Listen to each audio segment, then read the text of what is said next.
Islam in the light of Quran and حدیث programme کے ساتھ آپ کا ہوسٹ عثمان نذیر حاضر ہے۔ آج کا ٹاپک ہے ناظرین، سورہ رحمان میں چھپے ہوئے عجیب حقائق۔ ان حقائق کو ڈاکٹر اسرار احمد نے اتنے خوبصورت انداز میں بیان فرمایا ہے، آئیے ملاحظہ کرتے ہیں۔ آپ نے سنا ہوگا حضور نے سورہ رحمان کے بارے میں فرمایا ہے، سورۃ الرحمن عروس القرآن۔ یہ سورہ رحمان جو ہے یہ قرآن کی دلہن ہے۔ جیسے دلہن کو آپ خوشنما لباس پہناتے ہیں، آراستہ پیراستہ اس کو گہنے اور اس کو زیور پہناتے ہیں، تو جس طریقے سے سجاتے ہیں آپ دلہن کو، اللہ تعالیٰ نے ایک سورت قرآن مجید میں یہ ایسی رکھی ہے سورہ رحمان کہ اسے خوب سجایا ہے۔ اس میں الفاظ کا در و بست، اس کا اپنا ایک ڈیوائن میوزک ہے۔ وہ تو اللہ تعالیٰ قراء جو ہے، خاص طور پر مصر کے قراء، اللہ تعالیٰ ان پر رحمت نازل فرمائے، ان کی خطاؤں سے درگزر کرے۔ جس طرح قرآن کے انٹرنسک میوزک کو انہوں نے واضح کیا ہے۔ واقعہ یہ ہے کہ اگر یہ لوگ نہ ہوتے، شیخ عبد الباسط محمد عبد الصمد، شیخ محمود خلیل الحصری، یہ لوگ کہ جنہوں نے قرآن کے اس غنا، میوزک، یہ لفظ جو ہے آپ حیران نہ ہو کہ میں یہ کوئی شاید توہین کر رہا ہوں قرآن کی، حضور نے یہ لفظ استعمال کیا ہے، تغنو، اس قرآن کو اچھی سے اچھی خوشلحانی کے ساتھ پڑھو۔ من لم یتغن بالقرآن فلیس منا، جو قرآن کو بہتر سے بہتر انداز میں، اچھی سے اچھی آواز میں، خوشلحانی کے ساتھ پڑھنے کی کوشش نہیں کرتا، وہ ہم میں سے نہیں ہے۔ بلکہ ایک مرتبہ حضور رات کے وقت آپ گشت پر تھے اپنے ساتھیوں کے حالات معلوم کرنے کے لیے۔ حضرت ابو موسیٰ اشعری رضی اللہ تعالیٰ عنہ ایک صحابی ہیں، ان کے گھر کے پاس سے گزر ہوا، وہ رات کو تہجد پڑھ رہے تھے، کھڑے ہوئے کیف کے عالم میں قرآن تلاوت کر رہے ہیں۔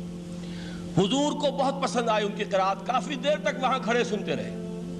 اب انہیں کیا پتا کون سن رہا ہے۔ بالکل اسی طرح سمجھ لیجئے، ایک بات یاد آئی ہے، حضور فرماتے ہیں کہ جس طرح کان لگا کر اللہ قرآن کو سنتا ہے، کسی چیز کو نہیں سنتا۔ ہمیں نظر نہیں آتا نا، ہمیں معلوم نہیں، ہم قرآن پڑھ رہے ہیں تو سننے والا کون ہے؟ سب سے زیادہ کان لگا کر خود اللہ۔ یہاں اس لیے مجھے یاد آیا کہ ابو موسیٰ اشعری کو کیا پتا تھا کہ کون سن رہا ہے۔ وہ اپنی کیفیت میں نماز میں تہجد میں قرآن کی تلاوت کر رہے تھے، اور ظاہر بات ہے ان کے گھر ایکڑوں میں بنے ہوئے نہیں تھے، ایک ایک کمرہ، ایک ایک کوئی حجرہ، ایسے ہی تو گھر تھے نا صحابہ کے۔ لہذا حضور پاس سے گزرے، آواز آئی، کافی دیر سنتے رہے۔ اس کے بعد آپ تشریف لے گئے، صبح فجر میں ملاقات ہوئی تو حضور نے تحسین کے انداز میں فرمایا، یا ابا موسیٰ انک قد اوتیت مزمارا من مزامیر آل داؤد۔ اے ابو موسیٰ، تمہیں تو آل داؤد کے سازوں میں سے ایک ساز اللہ نے عطا فرما دیا ہے۔ جس طرح حضرت داؤد، لہن داؤدی مشہور ہے کہ جب وہ پچھلے پہر رات کو حمد کے ترانے الاپتے تھے، قرآن میں ہے کہ پرندے شامل ہو جاتے تھے ساتھ، اور پہاڑ وجد میں آتے تھے، پہاڑ بھی ان کے ساتھ شریک ہوتے تھے۔ تو جس طرح کا اللہ نے ان کو لہن عطا فرمایا تھا، حضور نے تحسین کے انداز میں فرمایا ہے، ابو موسیٰ اشعری، اللہ نے تمہیں بھی آل داؤد کے سازوں میں سے ایک ساز عطا فرمایا۔ بہرحال قرآن مجید کا جو یہ میوزک ہے، قرآن کے الفاظ کا جو حسن ہے، جہاں تک حسن معنوی ہے وہ تو ہر لفظ میں ہے، لیکن یہ حسن ظاہری، حسن صوتی، حسن لفظی، یہ اپنے کلائمیکس پر آپ کو نظر آئے گا سورہ رحمان میں۔ لیکن قرآن میں یہ سورت اس اعتبار سے بھی ممتاز ہے، اس کی 4 آیات پر ذرا توجہ کریں گے، عجیب حقائق سامنے آئیں گے۔ جہاں یہ قرآن مجید کے حسن صوت اور حسن لفظی کی معراج ہے، وہیں اس کی پہلی 4 آیات میں 4 چوٹی کی چیزوں کا ذکر ہے، سب سے اونچی چیزیں۔ پہلی آیت کیا ہے؟ الرحمن، ایک آیت ہو گئی۔ رحمان کیا ہے؟ اللہ کا نام ہے۔ کبھی آپ نے غور کیا اللہ کے ناموں میں سب سے پیارا نام کون سا ہوگا؟ رحمان۔ کیوں؟ اس کا مادہ کیا ہے؟ رحمت۔ ہمیں سب سے بڑھ کر جس چیز کی ضرورت ہے وہ کیا ہے؟ رحمت خداوندی۔ نام اچھی طرح سن لیجئے اس حضور کے قول کو۔ حضور فرماتے کوئی شخص جنت میں مجرد اپنے عمل کی بنیاد پر داخل نہیں ہو سکے گا جب تک کہ رحمت خداوندی دستگیری نہ کرے۔ کسی صحابی نے بڑی ہمت اور جرأت کا ثبوت دیا کہ پوچھ لیا، کیا حضور آپ بھی؟ جب آپ نے فرمایا کوئی شخص داخل نہیں ہو سکتا جنت میں محض اپنے عمل کی بنیاد پر جب تک کہ رحمت خداوندی جو ہے وہ دستگیری نہ فرمائے۔ پوچھا گیا کیا آپ بھی؟ آپ نے فرمایا ہاں میں بھی۔ آپ انداز کیجئے کہ اگر محمد الرسول اللہ بھی رحمت خداوندی کے ضرورت مند ہوں تو تاب دیگراں چے رسد، ہماری تو سب سے بڑی ضرورت رحمت خداوندی ہے۔ اب یہ رحمت جو ہے قرآن مجید میں اللہ تعالیٰ کی یہ شان دو الفاظ کے ذریعے سے آتی ہے، رحیم اور رحمان۔ اور کوئی مادہ نہیں ہے جس سے دو نام بنتے ہوں اللہ کے، لیکن یہ مادہ ہے واحد رحمت کا کہ جس سے رحمان بھی ہے رحیم بھی ہے۔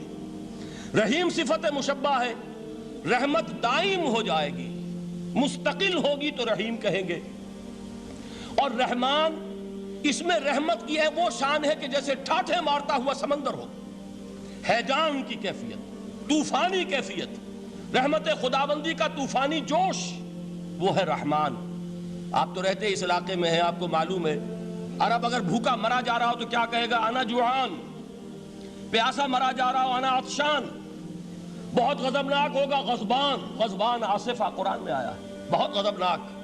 رحمان جس کی رحمت جو ہے جوش میں ہے، ٹھاٹھے مارتے ہوئے سمندر کے مانند۔ تو یہ اللہ تعالیٰ کے ناموں میں سب سے پیارا نام۔